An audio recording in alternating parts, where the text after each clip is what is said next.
Hi, I'm Erika Barnhart, and welcome to the Pause and Fast podcast.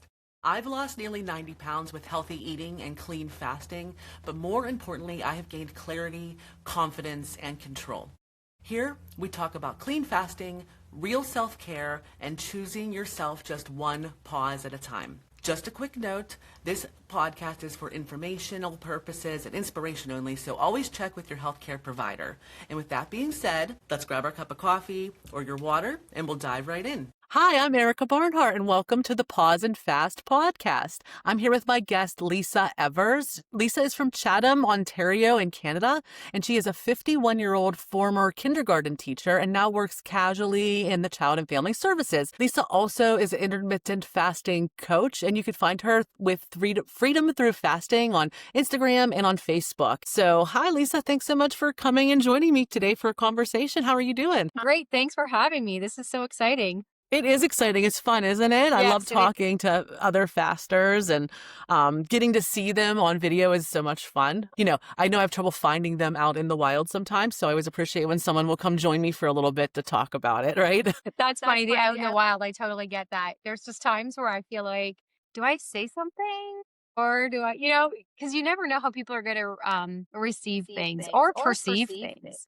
Absolutely. Yeah, that's what I've found too. I've ran into a few people who are so excited to talk about it. They're already doing it or some version of it. And then I hear people who immediately shut me down, and I just accept that as, okay, that is fine as well. But I try to share it with anybody who's interested in hearing it. And this is a little fun aside as well. I work in the salon industry. So I'm not behind the chair at this point, but often I sit in the salon and I listen to the conversations. And I can't tell you how many times I've heard a hairstylist talking about intermittent fasting, whether it's wrong or right though. Sometimes they're giving bad advice. I never know whether I'm there to interject because I'm there for, and I'm like, oh gosh, please mention clean fasting. But often I'll pull them aside and be like, this is what I've learned. So I'm trying to spread the word where I can. I love that you mentioned the clean fasting because there's things that come up on my social media pages, like left, right, and center. And there are all these fit and fast. Just start to dig a little bit. There are so many, you're allowed this many 0-calorie drinks, and you're allowed this, and you're allowed that. And just break it down to the clean fast and golden. Absolutely. The clean fast really clicked for me and it makes sense. But I'm going to tell you that it's not going to, or it shouldn't be, like you're lying to yourself. So just do the clean fast. It just makes sense to me. And then it always goes back to the idea, I feel like if someone's trying to get me to take a supplement or do something during my fast, then they're probably trying to sell me something, right? So I always try to think about that a little bit more objectively. Because fasting is free. It shouldn't cost Absolutely. anything. Yeah. And that is actually what brought me on board. I was looking for something free and sustainable. And here we are talking about it on video. So that's pretty fun. Yay. Yay for us. I'm so glad we found it. It's one of the best things that ever happened. So I know a little bit of your background, to be honest, Lisa. I know that you were on a few podcasts, so I've heard a little bit, and you've been in the community for some time. I actually feel like we identify a little bit. I heard that I wanted to ask you when and why, but is it true that you started in May of 2022? Oh my, yeah, yes. I'm just like, I'm going back in my brain and, I'm already having a hard time thinking that it's going to be 2026. But yes, I did. Isn't that crazy? It just clicked with me because I started in March of 2022. So I'm like, we've started very similar times. So it's just an interesting, just to hear someone else who started around the same time as you and that they're still doing it and still excited about it. So with that, would you tell me a little bit more about when and why did you begin intermittent fasting? So I have a very long story. It's a 30-year story, but I'm getting really good at condensing it into just a little small amount. But for 30 years, I was involved in that diet culture, trying to be thin, like stay thin. I didn't want to gain any weight. I would have been super happy if I would have lost a couple pounds. But I was doing every single thing I could to remain the same. It was very messy with my head. It caused me to have an unhealthy relationship with certain foods, exercise. The mindset wasn't right. So I think one day I just decided to let it all go. And I was like, forget it. I'm done. I'm done looking. I'm done researching. I'm done trying. And if my body wants to do what it wants to do, I might just have to accept the fact that it might not look exactly the way I wanted with having my hypothyroidism. That was a part of the journey, not gaining the weight that the doctors and other people said that I probably would be gaining and to be prepared for. So that was in your head. You were concerned that hypothyroidism, I can't say it, hypothyroidism may hold you back from reaching your goals. Yep. And the fact that I also had, I was born with a very slow, sluggish, I guess, low to no motility, like digestive system. So certain things would bother me. So I kind of hid behind that though. As oh, I can't eat that. That might bother me. Really, I didn't want to eat it because I didn't want to run the risk of it making me gain weight. Oh, so it's for the wrong reasons that you... All smoke and mirrors for everybody else to appear to look healthy, because I looked healthy on the outside because I was fairly fit. I was managing my weight with this thyroid problem, but it really messed with me. Totally. So it wasn't even just the food and it wasn't just the workouts. It was the thoughts. It was all disorder. Absolutely. And I wasn't doing any of it for the right reasons. I wasn't working out and eating right to be healthy. I was doing it so I wouldn't gain any weight. Absolutely. Oh, and I let that dictate how my day was going to go. Yeah. Yeah. So funny, before I found fasting, I threw out my scale because I'd had enough. Oh, good for you. Yeah. So I was just like, this isn't working for me. I'll just use the clothes in my closet. So I was kind of doing like the honesty pant thing before it was a thing, but I wasn't doing it for the right reasons still. Okay, so there was still it was a good move. Well, let me just ask for a second. Do you use the scale now at all, or have you let go of the scale? No, I don't, because I got rid of it. And then I was just like, I'm not going to buy another one. I get weighed once a year at my hematologist, and that's it. I don't even look at it because even though I'm Canadian and we use like kilos, he weighs me in kilos. I don't know what that means in pounds, so I just ignore it. Yeah. Yep. And then I never remember the number. Back to when I was like, oh, forget it. I'm just gonna like be done with all these programs, plans. I feel like it was taking up too much of my time and I wasn't present for my family, for myself, for anything. It was just too all consuming. So I let it go. I didn't even know how long it was between that and scrolling, reading some articles. And I found an article that said how intermittent fasting can help those with hypothyroidism. Oh, And I was good. like, oh. I read it because I was curious. And I'm surprised that I was curious because it didn't have anything to do with maintaining your weight or maybe even losing a couple pounds. It was strictly for health. So I was like, well, I could do that. It's not a plan. I don't have to meal prep. I don't have to track really anything. I'm like, I'm just not going to actually eat till I'm hungry. So I did a test with myself because I was forcing myself to eat breakfast in the morning because I do have personal training background too, right? So it was like, oh, no, eat 5 to 6 small meals a day, get your metabolism going. These are the best things to do. So I'm still confused by that sometimes. I mean, I know that, like, why did I think that? because we literally are good students and do what we're told. Precisely. Like, I even remember, sorry, this is a little squirrel moment, but I was doing like the keto diet for a little while, and there was something about doing an egg fast. I don't know if you ever heard about an egg fast or not, but one of the rules was you have to eat your first egg within 30 minutes. And I still wonder why. Was that a rule? So, but I did it. I was like, oh my gosh, it's been 20 minutes. I better hurry up and eat my egg. And I still wonder why I felt that, why I bought into that. But yes, go on. I think it's because it's easy to buy into that stuff because we had goals that were mostly unachievable, especially for us recovering perfectionists, right? Like, so the test I did with myself was, this is when I was teaching kindergarten. I'm like, oh, I'm not going to be able to not eat. I'm going to feel like I'm going to pass out, blah, blah, blah, all that. We've all told ourselves the same thing.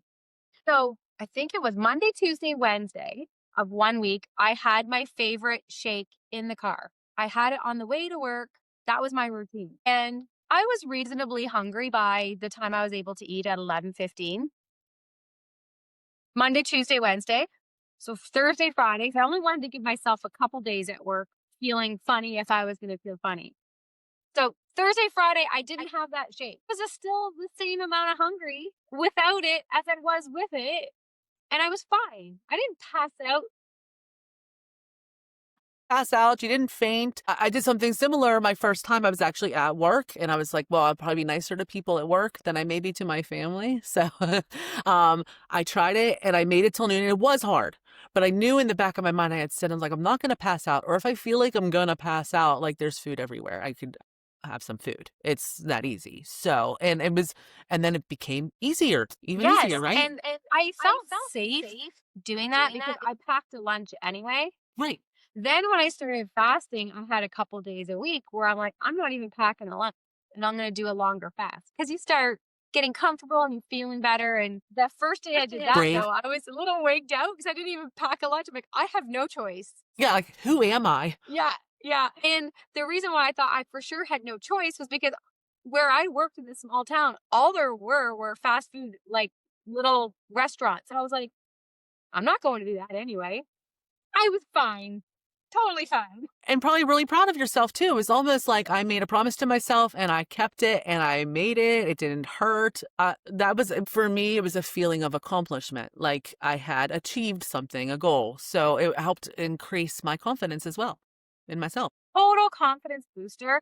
And what also boosted my confidence was that I had more time to think about other things that were important to me, be my family, like the kids in my class, whatever it was, because I wasn't constantly thinking about that next meal or the next grocery shop or the next workout. It was more, that's why I call it freedom. Yeah, that I really identify with that. So I think that something changes when you start fasting, like you said, where you don't think about some of the same stuff. Or I used so much of my time was consumed by thinking about food, talking about food, that I was missing out on some things. So it also really helped me mentally as well. Even my family started thanking me. Like they said I was almost a food pusher. Like we weren't thinking about the next meal. I was getting irritated because like we have to start deciding, right? And now that's all gone. We're able to have normal conversations that don't involve the next meal. Absolutely. And the flexibility of it is great too, with us just getting through like Christmas Day yesterday and Christmas Eve and all the treats and all the things. Like it's just pure freedom with the flexibility. That's one of the things I really want to help people with is that flexibility and not necessarily having to eat in a specific window each day, but allowing it to like expand one day and maybe contract another day. Yes. Also, something I always try to reiterate, because the first question people ask me, Lisa, is, what is your protocol? And I was like, actually, that's a fun question because I don't really have one, right? And I said, most days I have a 3-hour eating window. That's my go-to. But I've done alternate day fasting. Some days I have a 6-hour eating window. That was yesterday. It was Christmas yesterday. I'm glad that you brought that up. I had so much great food. I was stuffed. Even last night in bed, I was like, what have I done? But today I'll probably have a 1 or 2 hour eating window, to be honest, just because I know that we're just going to have dinner with my husband and my daughter. So nothing special today. And you could do that. And it is, and especially if you are in that mindset. So for example, last night you had that moment of like, oh my gosh, what did I do? As long as you're not having a longer fast today to punish yourself and you're having that longer fast to like maybe give your stomach a break from what you maybe ate yesterday. Maybe there was extra sugar that you're not normally eating. Maybe extra fizzy drinks or things like that, that you just need to give your body a break. As long as it's not out of punishment, it's the thing in our brains, right? That's actually a really good point, because at first I did think that a little bit, like, oh, I'll do this and I'll balance it with this.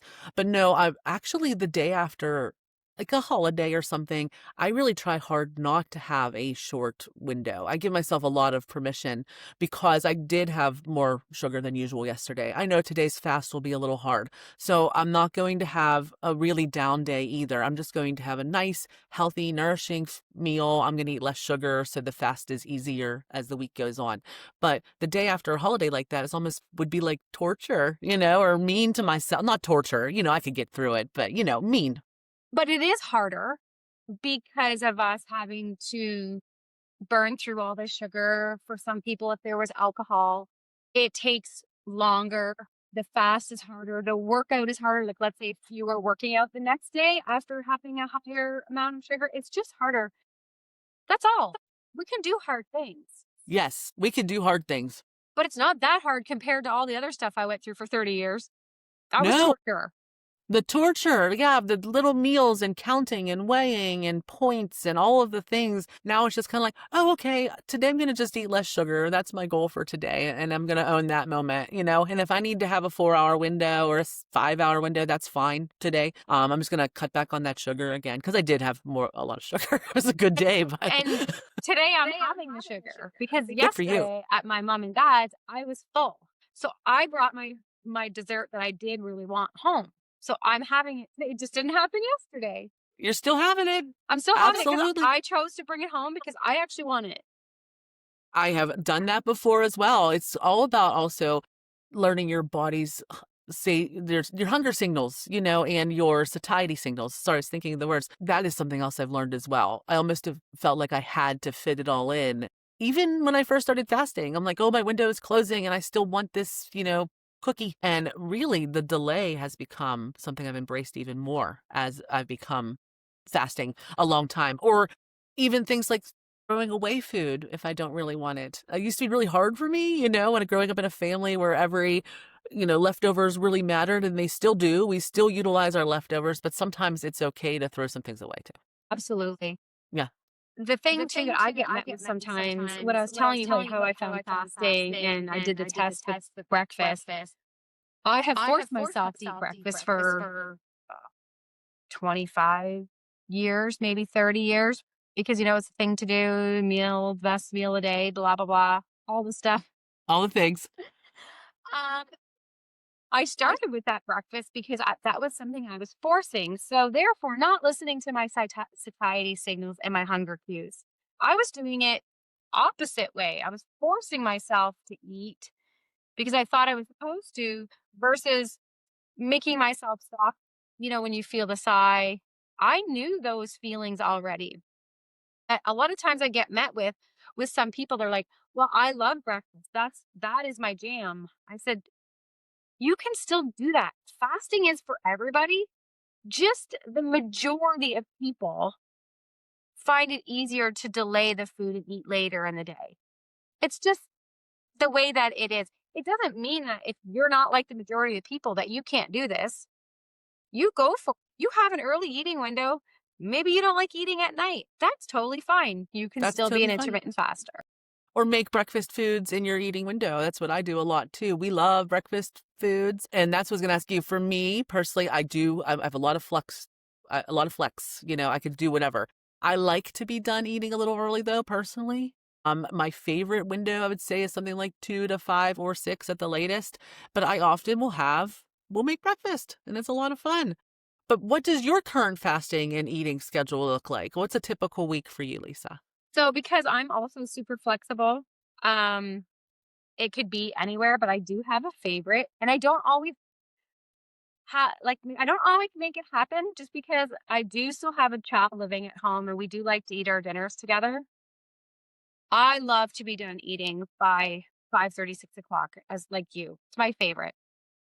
If I know my son is going to be away doing something different, I would just love to have a great big lunch and be done. I've done that before too. Yeah. So I love eating midday. So, but last night we happened to eat later because that's the way things worked out with things in the oven, and it was totally fine. But I am like a midday eater. So I don't like eating in the morning. It doesn't make me feel good. So I'm listening to my body and I'm not anymore. doing that. No, even My daughter, for example, there's a restaurant near us. Shout out to Kelly's Diner. It's a great little diner, cheap breakfast, so good. And she's like, when are we going to Kelly's? I keep saying, someday I'll plan on going to Kelly's with you. But I'm like, I just don't want to eat breakfast at Kelly's. Although it's delicious and it's probably window worthy. And I'll probably make the exception someday because she's been asking for a while. But for me, it's just so easy for me not to eat breakfast. I don't even want to. Yeah. I can't even consider anything before 11:30 or 12 o'clock, like noon. I'm about noon. I'm like, Erika doesn't eat until noon. That's what I say in my head. Even if I do feel a twinge of hunger, I'm like, I don't eat in the morning. And then I always make it till at least noon. So that's pretty Yeah. easy now. And then if I have a day where because I don't teach kindergarten anymore, I moved into a different position with our municipality at casual. So I never know when I'm going to be working. That's fun. It is kind of fun. If I get scheduled for a full day, I'm just like, that's my longer fasting. Yep. I'm not bringing a lunch with me. I'm done with that. I have a flexible position. I work at home sometimes and I'm on the road sometimes, which makes fasting unique. And I think that holds some people back. Like I travel, and actually I'll tell you that my travel days are the easiest because I'm busy. I'm driving around, I'm visiting people, and all of a sudden it could be 5 o'clock. And I'm like, I haven't even thought about food today. Some of the harder days, to be honest, are when I am at home. And I know that, I love sweet peppers, with hummus. It's my favorite. And I can just hear them calling to me. It's starting around 2 o'clock or so. I'm like, I hear you guys, just hold on, but I think about them more, right? Yeah, yeah. Which that brings me to the food choices. Have you changed some of your food choices or what you do for nourishment since you started intermittent fasting? Yeah, so what I needed to do was I needed to chill out. Okay. I needed to, for my mind, let some other things back in. Yes. So I was so rigid and so pre-planned and don't go off that. And this is what I'm going to eat. And this is how much of I'm going to eat. I had to step back and relax. So, for You were example, eating healthy foods, but you were very strict. Healthy. Yeah. So healthy that it was obsessive. So now it's like, okay, so if my son wants to order pizza on his birthday, I'm going to have it. Good. Before I would have the salad that came with it and I'd make eggs. See, isn't that sad to miss out on things like that? Yeah, that's another thing I didn't want to miss out on, right? And just facts, we actually have pizza about once a week. My husband's favorite food is pizza, but I do add a nice salad. Yes, and I have maybe I actually love it. Two. It's one of my favorites too. And people could be like, oh, it's just pizza. You know what it tastes like. That wasn't the point. The point was I wasn't even allowing myself to relax, to chill out. Enjoy the things that you love, even if they're not the healthiest choices. Yes. There's something about also nourishing your soul, right? Yeah. Yeah. And I'm a big sweets girl. I'm a big dessert fan. And I find now that since I'm more balanced and not so rigid, that I can have it without binging. That's great. Is that something new for you? Did that start with intermittent fasting, or is that something you've been working on? So this is newer. So the past 3 years, I've been able to do this without thinking, without all those obsessive thoughts. Because before intermittent fasting, I was eating so well every day, all day, that if there was chocolate covered almonds in the cupboard, I'd almost hide and eat them. Yeah. Almost in shame. Yeah. Yeah. That's actually one of my challenges. Any sweet nuts. And my husband loves them too. So he'll come oh, coconut, almonds. But they're always sweet. And I do love them. But then I catch myself overindulging sometimes. Yeah. So I'm in a delay of peanut butter right now. Good for you. Because peanut butter and I are besties. Oh my gosh. I love nuts and seeds and all that. It's so ridiculous how much I love peanut butter. It's a family joke. I get it. Same. My husband's like, do you realize when I open that? And because I'm in there with the spoon. I'm like, what? He's like, you eat all you want. He goes, but we did just open that. And I'm like, oh my gosh. And the all natural stuff is super expensive. So I'm like, oh boy. I said, I feel like it's time for me to delay this a little bit. I feel like the relationship was getting almost a little bingy. So it's stuff that I still am working on. progress. Nobody's perfect. And I really identify with that. In fact, right before the holidays, I was traveling for work and I said the same thing. I was overindulging on nuts and peanut butter. So I traveled for a few days for work and I didn't buy any nuts or peanut butter. And I actually did end up losing a pound or two, and I'm like, okay, there is something to this. And then the holidays came and I've been indulging on nuts and peanut butter again. Yeah, but sick. this is one of my things, but it's also delay, don't deny. So that's one thing too that I love, that I really help me wrap my head around it. Like, this isn't forever, like just what's happening now, or I need to get more control over this. And it helps you to recognize those things. Before I was just eating mindlessly all day, but now I really understand the things that are triggers for me or I overindulge on easily. Yeah, so I have the triggers too, like nuts, peanut butter, and like sweet treats. And what I do love is that my husband pointed it out to me because I had actually asked him to. I said, if you notice me like in the fridge, like opening and closing that fridge, in that peanut butter jar all the time, I said, I'm at the point right now where I'm feeling like I need to delay it. If you notice it, like if you see something, say something because I've asked you. Because normally we wouldn't, talk about those things or worry about what each other is putting in our mouths. But instead of him being quiet and making me guess or whatever, he's like, well, honey, you asked me. Yeah, I did. Thank you. Thank you. Is that really the snack that you want? Actually, maybe I should ask my husband to do the same just to change my mindset. Because you know what? I really probably would like my peppers and hummus just as much in that moment if I'm truly hungry. Yeah, and I do really like And it's those. funny because people are like thinking sometimes that it's actually nuts that I am so into nuts. But there's something that triggers in my brain for me, and I don't have a satiety signal with nuts. I don't have. I'm so glad we talked about this. I live in Pennsylvania, and a couple years ago, my family took me to the Peanut Butter Festival. It's where the Snyder's peanut butter plant is, and they had a whole festival, and I wanted to eat everything with peanut butter. I get it. It's a thing. It's a real thing. So I don't get triggered by things like potato chips and things like that. Those salty items I could pass up any day. The nuts and the sweets are my thing. So there must be something similar in our bodies that really love that. Is there anything better than a chocolate covered almond or a chocolate covered peanut? I don't No, know. it's so good. My favorites. Anyway, that's nuts. So we're also going to ask about hormones just a little bit. One thing I've been really thinking about a lot, I'll share with you, I am 45 and I think I'm just entering the perimenopause phase. I haven't seen a whole lot of symptoms yet, but I've been going down the rabbit hole a lot. I really feel like I've put myself in a great place for the future of my hormonal health. I'm so happy that I've done that because talking to my mother and my grandmother, they said it was really hard for them. That's whenever they experience depression, anxiety, things like that. And it's just something I really want to be aware of. So I wanted to ask you, as a 51-year-old woman, do you think that fasting has affected your hormones? Has it improved your mindset around that? Can you tell me a little bit about it? Okay, so I love this. So I'm just kind of tapping into that journey as well because I've had the past 3 years of fasting, 3 years and a bit, I should say, feeling so good. So what happened was before I started fasting, I was scheduled to have an ablation. Okay. Here in Canada, I had to wait a long time for that appointment. So in that time, I had started fasting. So I had been 9 months maybe into my fasting journey. And I went to get the ablation originally because my periods were kind of wonky. I was having worse cramps than usual and things just kind of seemed off. So I was a good candidate. So anyway, I go into this appointment. I got the IV in my arm.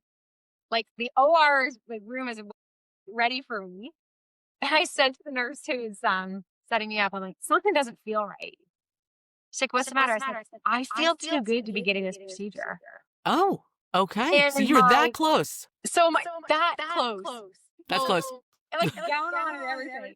So I thought, my periods have kind of straightened out. My periods are not nearly as bad. And she's like, hey, it's your body. It is your body. You walked out. That's good to know that you can. I mean, you had committed for so long, right up to the diving board, you know? But you know what? I'm proud of you because it is your body and you have to trust your feelings. So, how do you feel about that now? Do you feel like you So made the right I feel decision? really great about it now because now I have a period to help me track what's going on with my body. Because I had that lesion, I might have lost that and not really known where I was in that journey. So what I did do though was because I've been doing some research about how the drop in estrogen and progesterone and all those things can affect muscle mass and bone and all that. I thought I would contact a private healthcare provider in Canada, which I'm glad I did. It's called Modern Menopause. And you do Modern Menopause, and you do it online. Now it's a paid for service. It's not included in our universal healthcare. But I was talking with her about maybe let's getting on something to help with prevention, with bone loss, muscle mass, all that stuff. So we did, and my periods are still a little bit wonky because go figure, I'm 51, so that's gonna happen. So she started me on progesterone first, just to help me with some sleep and with the cycles. Well, my body didn't like that. I seriously was so miserable. My husband was like, who is this lady? Because that's not how I was, like, usually happy and perky and naturally energetic. And I was grouchy. So miserable and slipping into some depression too. No, so I went and had my appointment with her and she helped me ease off of it. And she said, when I'm ready for the prevention again, and maybe to help with my periods, that the next time I do estrogen with the progesterone. But I'm feeling so good right now that I'm not doing it. No. Yeah. Because for me, the progesterone alone wasn't working.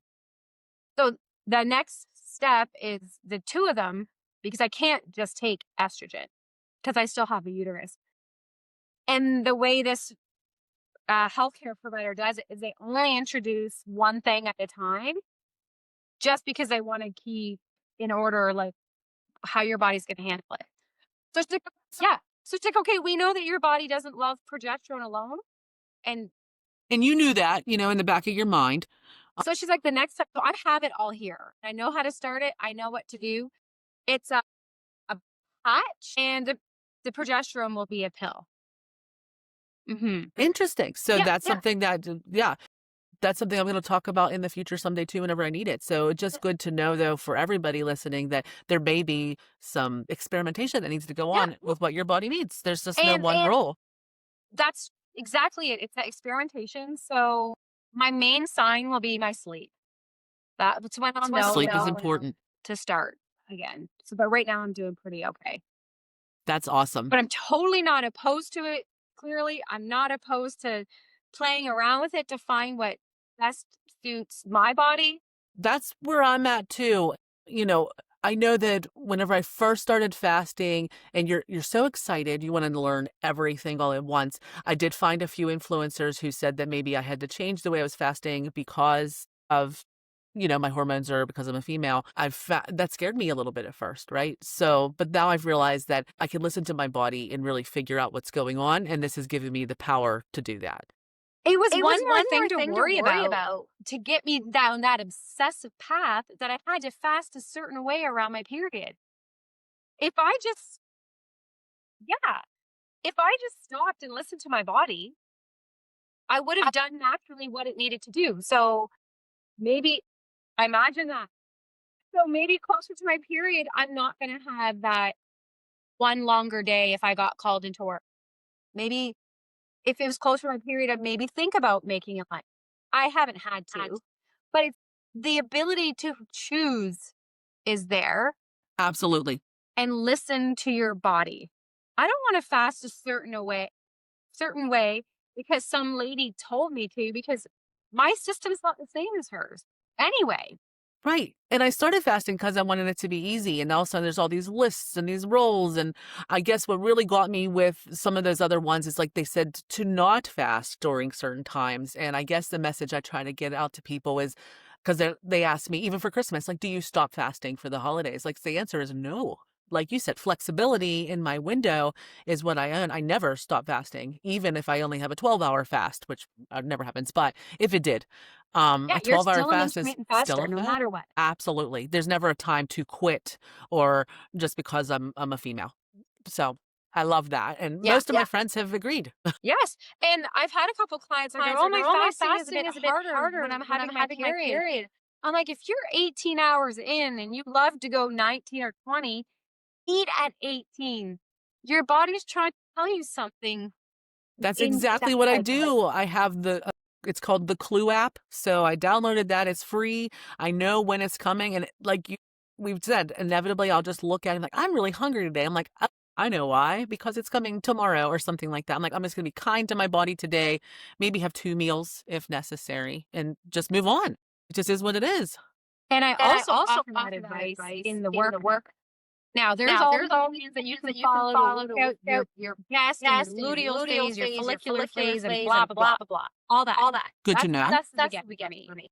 I go by feel. So if I get to the gym, I'm like, man, this seems really hard for me today. I give myself a grace, adjust the weight or the reps, and usually it's because of my period.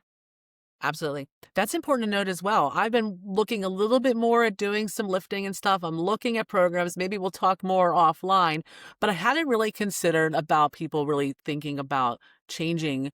I guess that would be so easy to say, oh, I'm going to change my workout today. Sweet. I'm going to skip that part, but it's okay to if you need to. Yes. And normally for me, I don't know it till I get there. Like, oh man, why is this hard for me today? Because remember, my periods are still a little bit different with my age. They're better, they're less crazy. I'm not as regular. So that's where I give myself the forgiveness, but while I'm there, I'm like, I don't want to risk an injury. I don't want a shoulder or a joint injury or anything. So I'm like, okay, I'm struggling. Well, I'm not going to make it easy. A workout should be a little bit of a struggle, but I can tell when it's safe.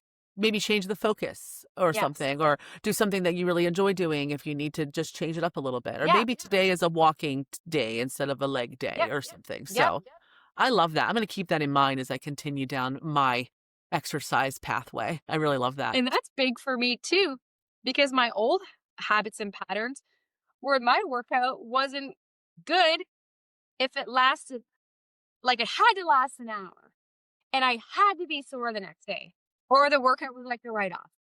Yeah, you should have just skipped it. No, that's a shame. And now it's like, okay, if I get in 40 minutes, I get in 40 minutes. If it's a walk, it's a walk. If it's yoga, it's all good. It's not obsessive. Right. And something is better than nothing at all, right? Like at least I spent 20 minutes doing yoga rather than couch surfing and eating peanut butter. Totally. I love that. I love that. I've begun doing a little yoga too. I've shared a few times I had a foot surgery. It's been a year now. So I'm pretty well healed up. But once in a while, if I just do too much, I flare it up. So I just do more gentle movements right now. I've been working on yoga. I've been doing some more lifting. I do walk, but not like I was hiking more and doing more power walking. I'd like to do that again, but I just listen to my body. It's okay. And fasting is always there. And it's helped me to maintain even whenever I've been able to exercise less. And it's helped me maintain even as I go through my perimenopause journey and my menopause journey. Like you said, I feel like I got a little something in my back pocket, to help. I just want to pass. I know. Here's a little hint, girl, boy, whoever. Here's a tip. Yeah, it just seems like I have a secret, Yeah. And I don't know about you, but right before I found intermittent fasting, I was going down, seriously, I was looking at all of my friends that I seen had lost weight to see if they gave me a hint on how or what they were doing, but people just weren't sharing, so as openly. I'm like, somebody needs to. So I really want to just say, I would never force anybody. It's not for everybody, I'm sure, but I want everybody to at least think about it, right? As a real thing. It's the first thing that I've ever stuck to and literally loved. So I just want to spread that joy. I feel you, especially with spreading that joy, because I have 30 years of experience all those other things, and nothing stuck for 3.5 years. I might have gotten 6 months. In the past, I would, and I've never actually, I jokingly say I'm back down to my third grade weight. I've always been a larger person, right? But I've never been at this weight since high school. And even then, I went on a diet and hit this weight, in the 170s is where I've been lingering, upper 160s, low 170s. But I haven't experienced that in my life and really kept it. Like I said, I dieted there. And then as an adult, I would be able to diet to maybe 200, but then I would stop and it would all come back. So this is the first time I've gotten past that and then stayed there and not been concerned about how I'm going to. It's a whole new mindset. It's amazing. It is. It is amazing. So what tools and resources do you recommend whenever you're talking to other fasters or people who are interested in fasting? My favorites are maybe obvious, but Jen Stevens' information. And the reason why I want to share her information as an intermittent fasting coach is because she has ways, depending on what book you get, to share with you in a way that your brain is going to understand. Because I'm essentially a teacher. Even though I'm not doing it with children right now. That's your personality, though. Yeah. I'm still teaching. So if you are like sciencey based and you love stuff, my mom's who's a retired nurse, I'm going to send her to Fast, Feast, Repeat. Somebody like me, who's not as sciencey, but I can still understand, I still understand it, but I don't want to dive into it. It's more like delay, don't deny. There's different books for different styles of learning. I agree. Delay, Don't Deny is a much shorter book that just explains intermittent fasting at a high level that connects with a lot of people. But actually, my first Jen Stevens book was Fast, Feast, Repeat. I know we talked about this, but my mother, also a retired nurse, I recommended her that as well because I knew that she would appreciate the science behind it. But both of them have validity. And then I actually just got the 28-day fast start. I've actually never gone through the program of that particularly, but I wanted to see it and get my eyes on it. And it really is great for that kind of learner as well. Someone who likes journaling, who likes writing in, check marking the boxes. If you want to get out your pen and your highlighter, I think that is a great book as well. Just a tool that wasn't available when I first started, but something really, really great. I ended up getting that one too. And Fast Feast is my first read. And I loved it so much that I thought my mom would love it even more with her nursing background. But I do love the 28-day fast start as well. Just sometimes to bring you back if you feel like you're going some old patterns and habits. Right. There's a lot of knowledge in there. And even Jen, we could talk about her forever because I just love Jen Stevens. I just felt really connected to her message and her, her fasting recommendations. But just nuggets in there all the time. She'll even say, go back to this chapter and read this part. I'm like, it is there. It's all there whenever I need it. Almost like my trusty guide in case I ever need it. And my journey was 30 years of living that other way. Of course, stuff's going to come up, maybe nag at me and try to bring me down that old path. I have some healing to do, but I'm finding it so much easier now that I have that awareness. I do also like some of Dr. Jason Fung's things, and what's the word I'm looking for? I was intrigued by his stuff because he's all fellow Canadian. I was like, "Ooh, this is kind of neat." So, so I read some of his things, but I was like, "Dude, you got to get telling people to fast clean." Yes, I also read Jason Fung, but he does say once in a while something about if you need something to get through it, like bone broth or something. And I'm like, just keep going. They don't need anything. Just stop it. Or just break your fast and not be your fast for the day. Yeah, if you are that hungry, then maybe, yes, you should have some bone broth and then add some vegetables and move on with your day. Eat. And if you think about with some of the patients that he's working with, a 12-hour fast is probably going to be a big struggle for them because they have like way more healing to do on the inside and out than I did. So if I'm working with clients that might need some more, I'm like, it's okay. Start at 12, then move to 14, then move to 15. Yeah. Yes. So your clients with freedom through fasting too. That's another way that you help to share your resources and your knowledge. And that's wonderful. I love that. And you recommend them too. You like having a little bit of a one-on-one connection with a person that actually seems real. Because you've seen it online. Can I tell? Is that AI? Is that a real person? Trying to stay as real and authentic as you can, right? Right. And that's why I wanted to do this as well. Just something real and authentic, just people talking about what's been working for them. And just, yes, I love that. That's one of my favorite things because there is so much AI information out there and everybody wants you to click on their thing or buy their product. But I just want to spread real knowledge in a wholesome, great way, right? Yeah, I love that. I love that. Those are all great tools. I agree with you 100%. And those are where I lead my friends to as well. I have this like pre-made email that if someone asks me, I'm like, just tweak it. But those are exactly what's listed in my recommendations as well. I also, not to take it, but I also often recommend Graham Curry's podcast as well because I really enjoy that one. Yeah. So I do recommend the podcast as well because sometimes people need that motivation of hearing people who are new, because they might be new, or people who are not new, but going through a different part of their journey that they just might need that like little boost. You can do this. Yes. Or even people like you, Lisa, who didn't have a lot of weight to lose. You started for other reasons than weight loss, but you stay for the health benefits. I think those messages are so important as well. And as I shared earlier, I travel a lot for work, so I drive a lot. That's what made me really start getting into this. And I think almost every podcast, it's almost silly how I'm like, I think they were talking to me.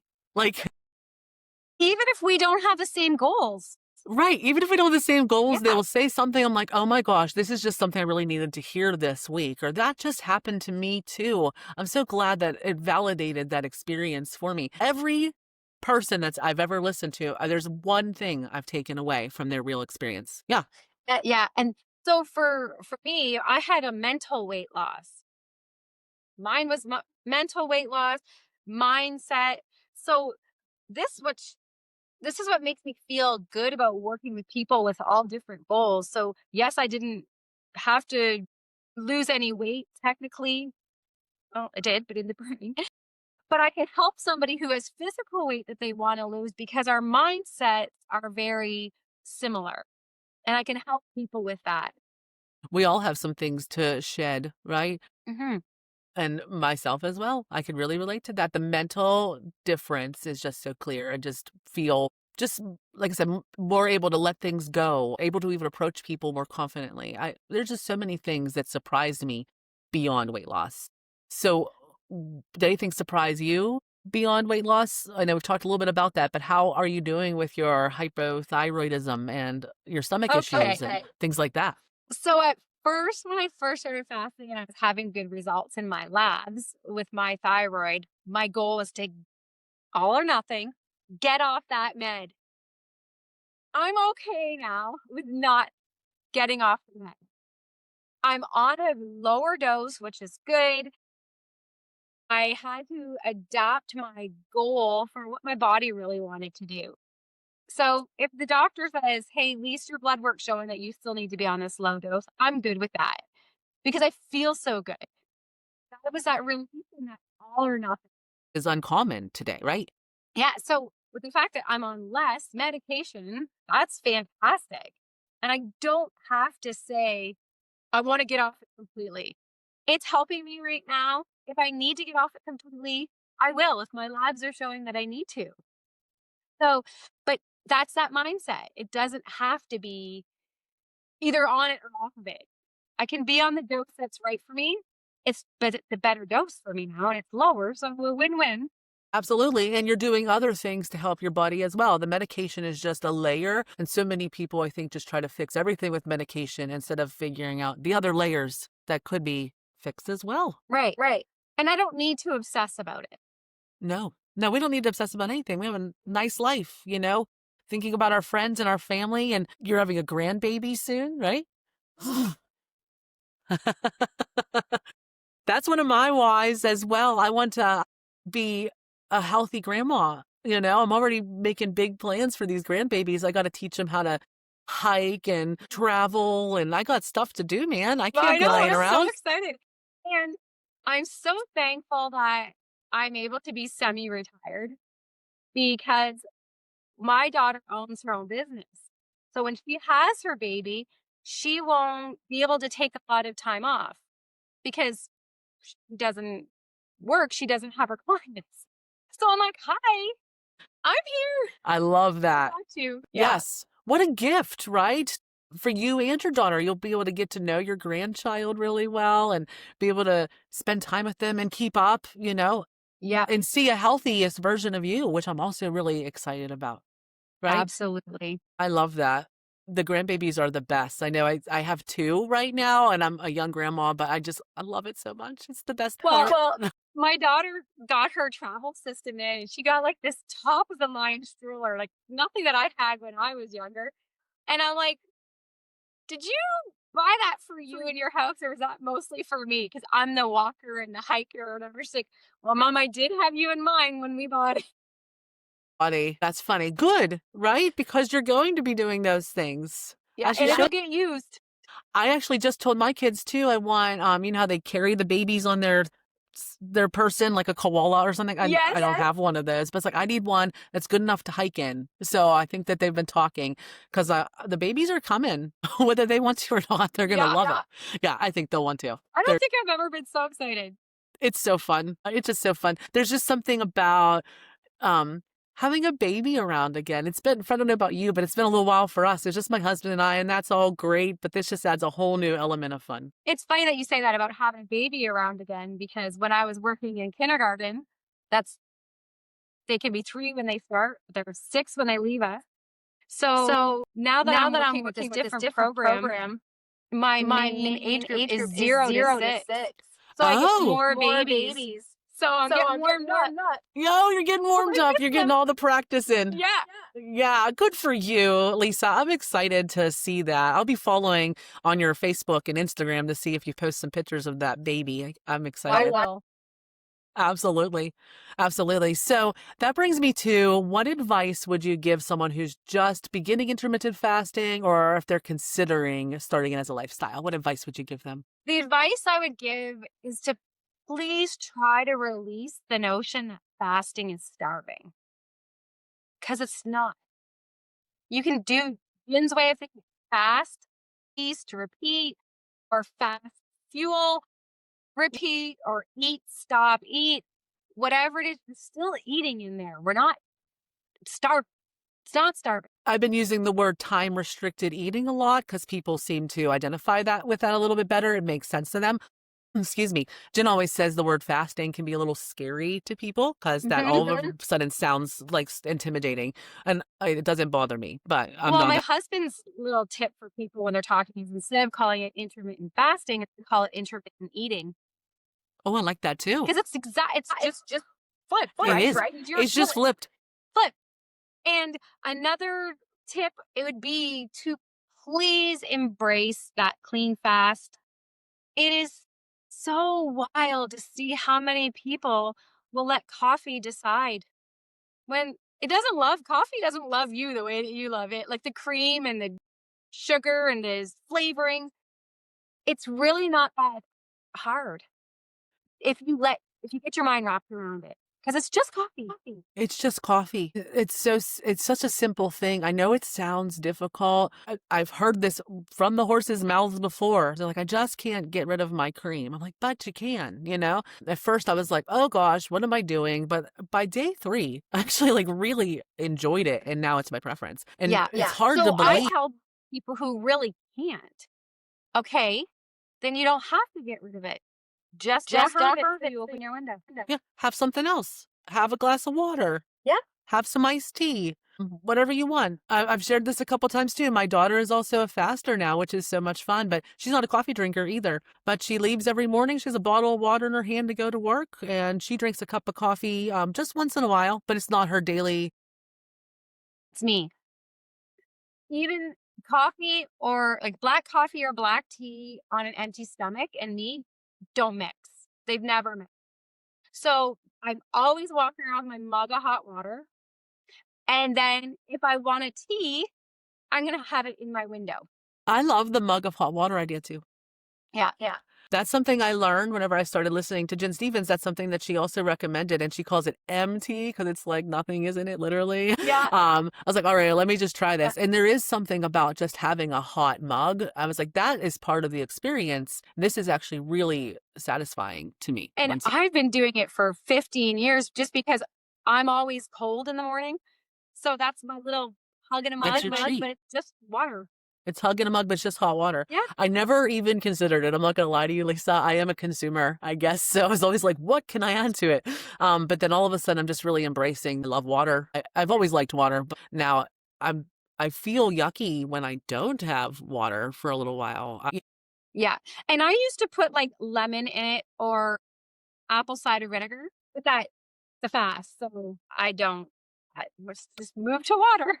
We just moved to water.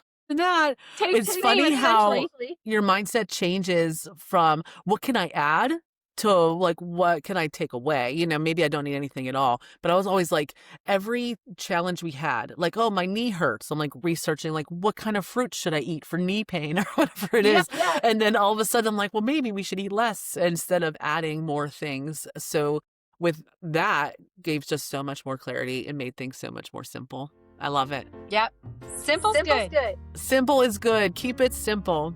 And I do appreciate you coming on and talking to me today. I just love talking to other fasters, and I've learned so much even just from you in our conversation. I really appreciate your time, Lisa. Well, I appreciate you having me. Thank you. Hopefully we'll talk again one day. I wish you luck in your fasting journey. I'll be following you on Facebook and Instagram as well. And good luck with everything and your coach. Well, thank you. I appreciate you. Thank you so much for listening to the Pause and Fast podcast. It truly means the world to have you here showing up for yourself and for this community. So please remember to subscribe to this channel and like and share this video with anybody who's interested in intermittent fasting. If you want to keep the conversation going, then please join us at the Pause and Fast Facebook group. It's where we connect with each other and support each other on this journey. You can also follow me on TikTok and Instagram for more fasting tips and advice. And if you feel compelled to share your journey, I would be honored to hear it. So please email me at pause.and.fast@gmail.com. Your story might be exactly what someone else needs to hear. So thank you again for listening. And until then, I'm cheering you on. So let's keep moving forward for great health together. Have a great day.